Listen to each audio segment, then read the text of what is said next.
بسم الله الرحمن الرحيم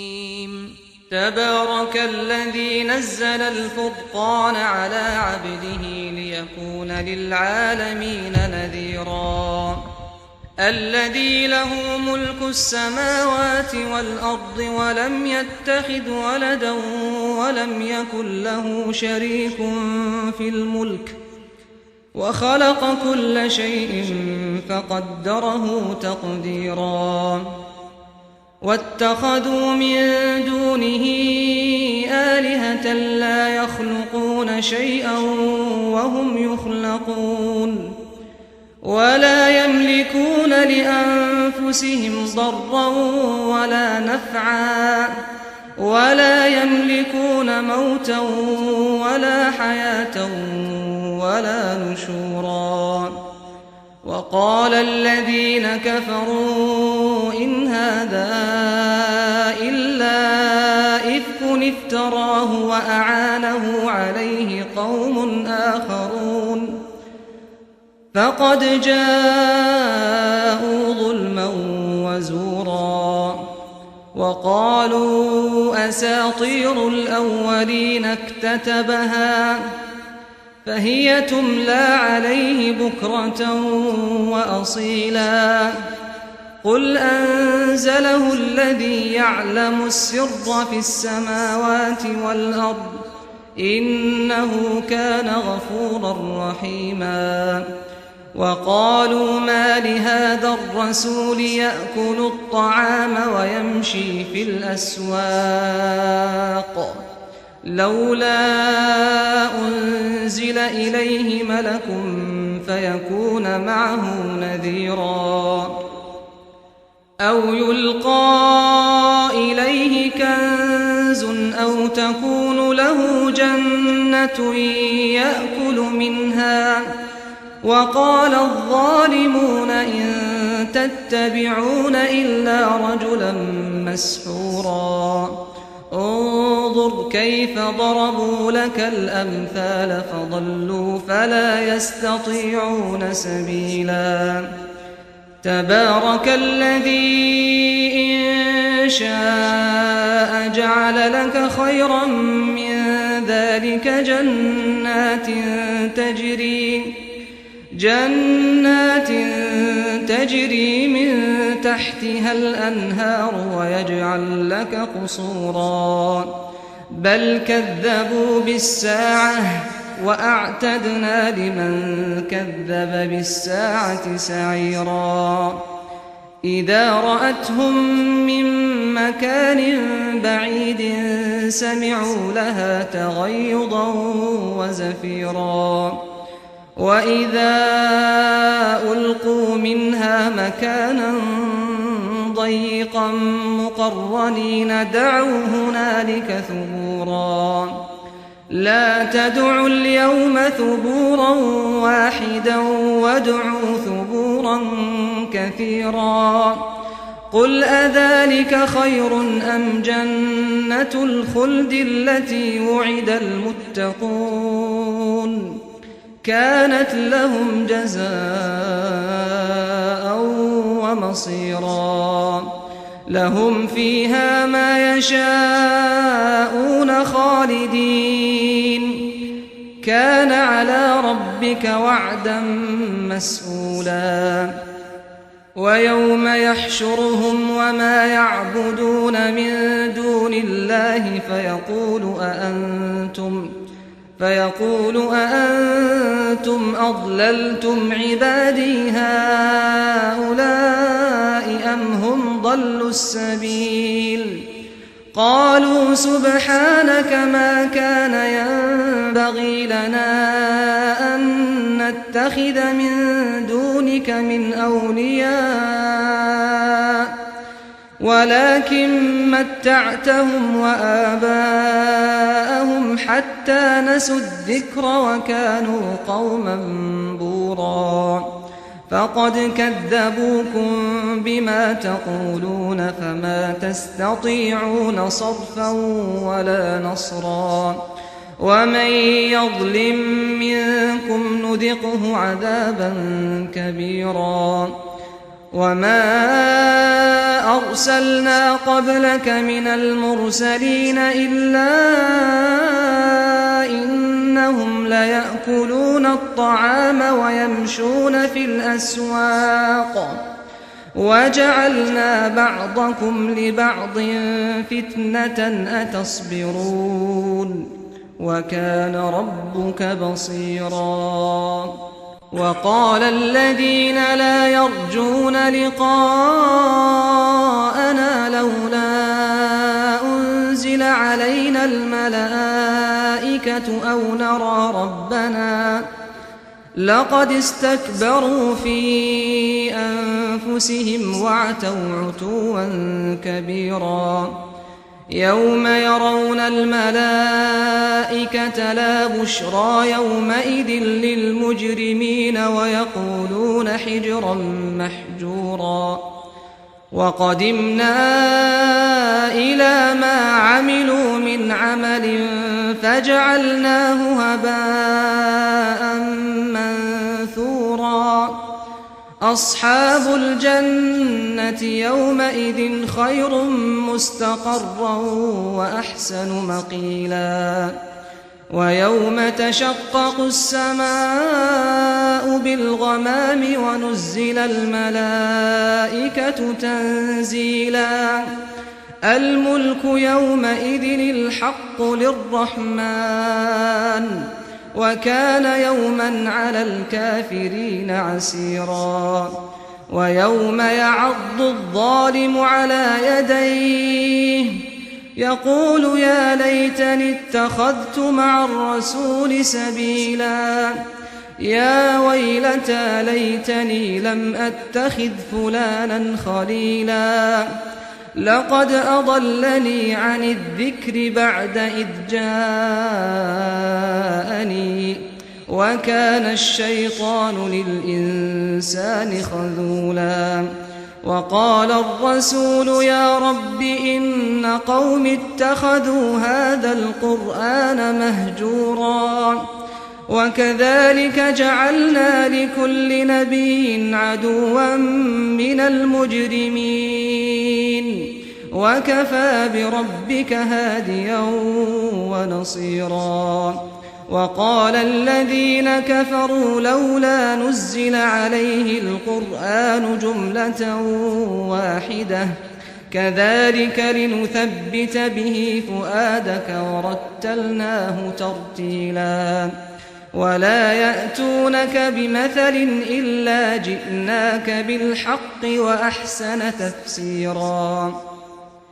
الذين يحشرون على وجوههم إلى جهنم أولئك شر مكانا وأضل سبيلا ولقد آتينا موسى الكتاب وجعلنا معه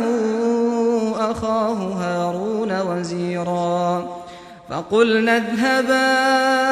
إلى القوم الذين كذبوا بآياتنا فدمرناهم تدميرا وقوم نوح لما كذبوا الرسل أغرقناهم وجعلناهم للناس آية وأعتدنا للظالمين عذابا أليما وعادا وثمود وأصحاب الرس وقرونا بين ذلك كثيرا وكلا ضربنا له الأمثال وكلا تبرنا تتبيرا ولقد أتوا على القرية التي أمطرت مطر السوء أفلم يكونوا يرونها بل كانوا لا يرجون نشورا وإذا رأوك إن يتخذونك إلا هزوا أهذا الذي بعث الله رسولا إن كاد ليضلنا عن آلهتنا لولا أن صبرنا عليها وسوف يعلمون حين يرون العذاب من أضل سبيلا أرأيت من اتخذ إلهه هواه أفأنت تكون عليه وكيلا أم تحسب أن أكثرهم يسمعون أو يعقلون إن هم إلا كالأنعام بل هم أضل سبيلا ألم تر إلى ربك كيف مد الظل ولو شاء لجعله ساكنا ثم جعلنا الشمس عليه دليلا ثم قبضناه إلينا قبضا يسيرا وهو الذي جعل لكم الليل لباسا والنوم سباتا وجعل النهار نشورا وهو الذي أرسل الرياح بشرا بين يدي رحمته وأنزلنا من السماء ماء طهورا لنحيي به بلدة ميتا ونسقيه مما خلقنا أنعاما وأناسيا كثيرا ولقد صرفناه بينهم ليذكروا فأبى أكثر الناس إلا كفورا ولو شئنا لبعثنا في كل قرية نذيرا فلا تطع الكافرين وجاهدهم به جهادا كبيرا وهو الذي مرج البحرين هذا عذب فرات وهذا ملح أجاج وجعل بينهما برزخا وحجرا محجورا وهو الذي خلق من الماء بشرا فجعله نسبا وصهرا وكان ربك قديرا ويعبدون من دون الله ما لا ينفعهم ولا يضرهم وكان الكافر على ربه ظهيرا وما أرسلناك إلا مبشرا ونذيرا قل ما أسألكم عليه من أجر إلا من شاء أن يتخذ إلى ربه سبيلا وتوكل على الحي الذي لا يموت وسبح بحمده وكفى به بذنوب عباده خبيرا الذي خلق السماوات والأرض وما بينهما في 6 أيام ثم استوى على العرش الرحمن فاسأل به خبيرا وإذا قيل لهم اسجدوا للرحمن قالوا وما الرحمن أنسجد لما تأمرنا وزادهم نفورا تبارك الذي جعل في السماء بروجا وجعل فيها سراجا وقمرا منيرا وهو الذي جعل الليل والنهار خلفة لمن أراد أن يذكر أو أراد شكورا وعباد الرحمن الذين يمشون على الأرض هونا وإذا خاطبهم الجاهلون قالوا سلاما والذين يبيتون لربهم سجدا وقياما والذين يقولون ربنا اصرف عنا عذاب جهنم إن عذابها كان غراما إنها ساءت مستقرا ومقاما والذين إذا أنفقوا لم يسرفوا ولم يقتروا وكان بين ذلك قواما والذين لا يدعون مع الله إلها آخر ولا يقتلون النفس التي حرم الله إلا بالحق ولا يزنون ومن يفعل ذلك يلقى أثاما يضاعف له العذاب يوم القيامة ويخلد فيه مهانا إلا من تاب وآمن وعمل عملا صالحا فأولئك يبدل الله سيئاتهم حسنات وكان الله غفورا رحيما ومن تاب وعمل صالحا فإنه يتوب إلى الله متابا والذين لا يشهدون الزور وإذا مروا باللغو مروا كراما والذين إذا ذكروا بآيات ربهم لم يخروا عليها صما وعميانا والذين يقولون ربنا هب لنا من أزواجنا وذرياتنا قرة أعين واجعلنا للمتقين إماما أولئك يجزون الغرفة بما صبروا ويلقون فيها تحية وسلاما خالدين فيها حسنت مستقرا ومقاما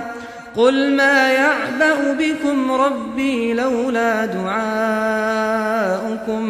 فقد كذبتم فسوف يكون لزاما